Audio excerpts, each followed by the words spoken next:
इज़्न थी अल्लाह जो, या रसूल अल्लाह रसी को गौर कर मुझी दाह जो। अग़सिनी या सैयदा रसो या नबी खैरल बशर, ऐ गौर कर गमगीन जो, ऐ नूर नाफे नामवर। सुभान अल्लाह। जो तक दे बुधाए हाल तो सातह धनी आगे कया एहसान ही, जो उतई अफदे तो मुल्की दाद कर दैया नहीं। तारीफ तुझी थो करे सारह सिफत सुबहान ही, छा सिफत तुझी कंदो आजिज़ अकुल इंसान ही। अग़सिनी या सैयदा रसो या नबी खैरल बशर, ऐ गौर कर गमगीन जो, ऐ नूर नाफे नामवर।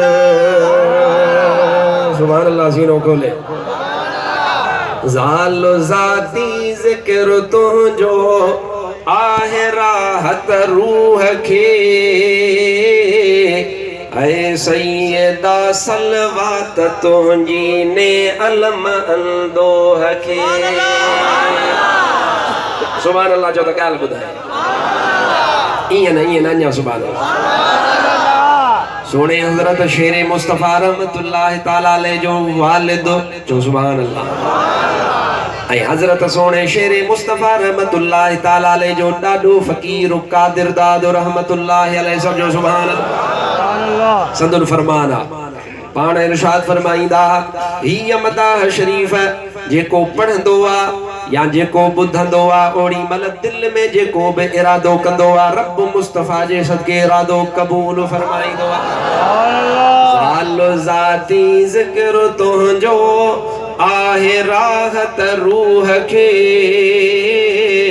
ऐ सैयदा सलवात तुझी ने अलम अंदोह के।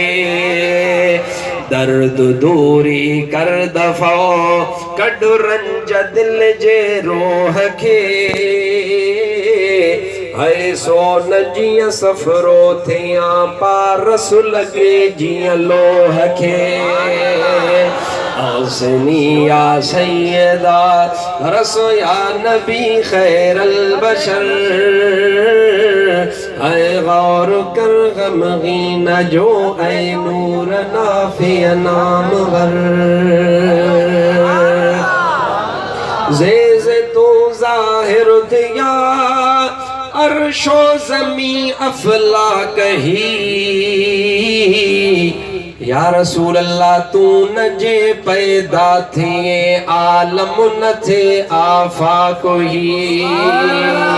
पीर पैगंबर थिया ॾहो ज़ात पैदा पाक ही, है जा ख़बर ख़ावंद ॾिनी मंझ लफ़्ज़ जे लौला कही। अग़सिनी या सैयदा चओ रसो या नबी खैरल बशर, ऐ गौर कर गमगीन जो, ऐ नूर नाफे नामवर। हथ मथे करे सुभान अल्लाह। महबूब जो तो शान निरालो।